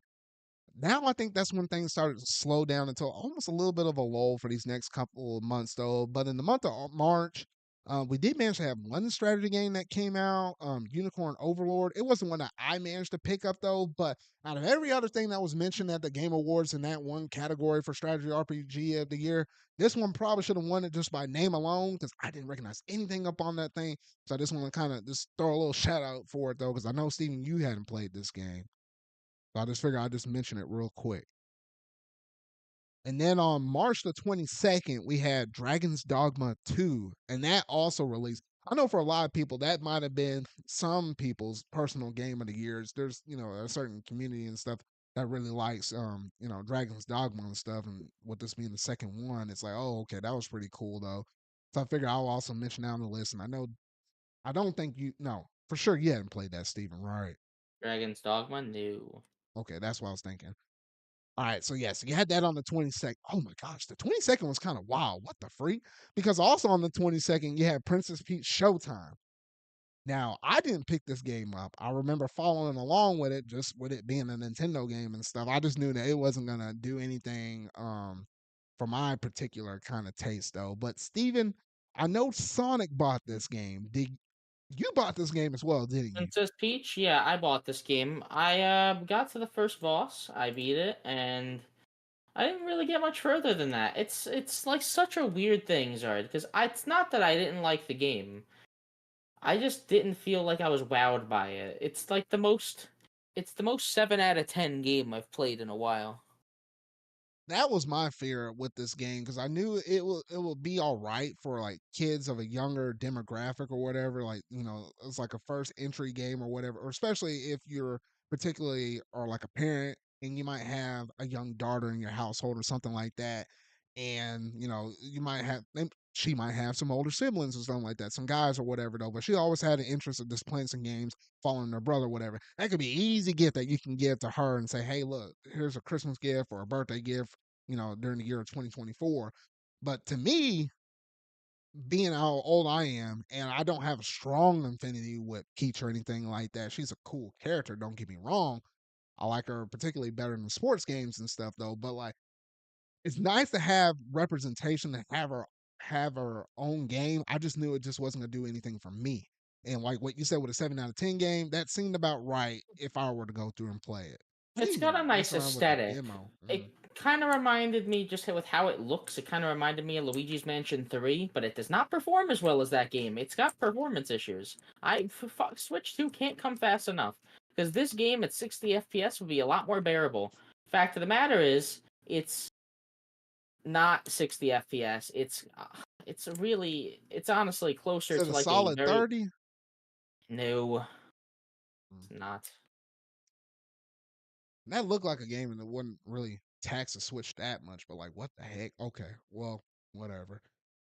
So If you yeah, so want we me had. to be completely honest, it's more of like a solid 25, solid 20. Mm. It's kind of bad performance wise, but like, that doesn't define the game or anything. It's still a fun game. It's just definitely not my first choice when it comes to naming games from 2024. All right. Well, as if we didn't already have enough that released on that day. Also on March 22nd, you had Rise of the Ronin, which honestly, when I was looking at this game, I remember seeing it back in one of Sony's State of Plays. I guess yeah, it had to have been in 2023. And I thought this game would have been for me, but I just never got around with having enough time to actually sink my teeth up in it. Dan, one of our friends, I think he played the game. He really liked it though. So I have to probably hear a little bit more from him to see if whether or not I would want to invest up in it though. But that game also managed to come out on that day, so I figure I'd just go ahead and mention it. But that is it for the month of March. And honestly, when I'm looking at the month of April, there what honestly only had two games up on here though. Yeah, One of them, I don't think, that's yeah, where you one of see them, I don't business think come either into one of play. us played, but the other one we did. And I had to represent somewhere. I try to make it my goal to at least play one indie game at some point throughout a given year. And this was the one because on April 25th, Another Crab's Treasure came out. And gosh dang it, it's a stinking crime that this thing didn't get nominated for anything in the Game Awards because, like, oh shoot, I'm not even a fan of Souls-like games, but this is what you would call like a lighter version of a Souls-like because, like, literally playing around with a crab that lost its shell and you're on a mission to basically get it back. And I don't know, this thing was checking off all the right boxes for me though. It had just the perfect amount of challenge up in there where it's like irritatingly like, hey, you want to get better at this game, you want to beat this boss and whatever though, but it didn't necessarily feel like it was completely impossible. And I don't know, it had that addictive charm up on it though, and it had me pretty fixated on the game for what I think it took me like a couple of weeks for me to beat that game, but it was a really nice experience. What were your thoughts, Steven? Another Crab's Treasure is probably one of my favorite indie games this year. It's a very fun game. I like, I've played Souls games, and this is a very good Souls like. It's very beginner friendly. It's not I can see how you were able to beat it. Not to be mean, but it is definitely one of the easiest Souls games I've ever played. Not a bad thing, obviously. Like it still was definitely hard for you to beat it, I assume, right? No, I think there was two moments in the game that almost had me like, what the freak? Like, what am I doing wrong? There's got to be a better way to handle this. One was obviously the final boss. That made perfect sense. The other one, I think, was that boss of that one lady crab that was in her castle, kind of close to the At the beginning of the beginning, game. that's the Yeah, so first that main kind of boss. made sense. That was like the first main boss. So that definitely set the tone. So yeah, between the very beginning and the very end, those were like major chokeholds, I think, that were for me. Everything else, I think I got it within like a handful of tries, or maybe a few extra added to it though. But it didn't feel real bad with most of the other bosses. Yeah, no, I had a relatively easy time. I got very overpowered by the end. I didn't give Krill the gun. No, I didn't do that either. I just like sticking Funny the that it's Among an Us option. shell on me and stabbing the fork with the Among Us thing and swinging that thing around like an Yeah, I axe. think Once I the got game that is ability, very. that's what I did from that point forward. Yeah, I like the gimmick of having different shells. I think it's got a very interesting message. It's got a very like environmental message, but it doesn't really feel out of place. It's a game about a crab undersea with, it's all about trash. So Yeah. like there's like commentary about like the trash being like a stand-in for currency and capitalism and this and that. It's interesting. I think it reaches that perfect balance of like, oh, this is a stupid fucking crab game. It's silly. It's making fun of all this. But then it's also got that little bit of, oh, it's actually got a decent story, and like I like the characters, and they're funny, and there's good moments in there. Um, Besides that, the thing that matters about a Souls like is the gameplay, which this game gets perfect. Very smooth gameplay. Only had a couple moments where I felt like something was being weird. The first tutorial boss that you're supposed to fight out in the open field, that was the last boss I fought What the heck? because I kind of went Oh around the no, no, castle. oh, it must not have been the mandatory one. I don't think so. No, No. it's like Okay. it's just one of those guards sitting outside the castle. He's like the Oh, what first the heck? boss that you actually face. Either way, I faced him last, and it kind of sequence broke the game a little bit because I just I went around. That's the tutorial where you get your shell for the first time. How did you Either dodge that? What I the don't know, freak? but it does platformers. It does platforming so much better than Souls games. Souls games, when they have a platforming section, it is fucking agonizing. It is Oh not no, fun. that was half the game right there was platforming with the Souls like element up in there. I felt like that was, Yeah, 50-50 it perfect did it good. perfect harmony. So like once you got tired of one, you could do the other. So it didn't really feel like it was a drag whenever you were juggling both of those.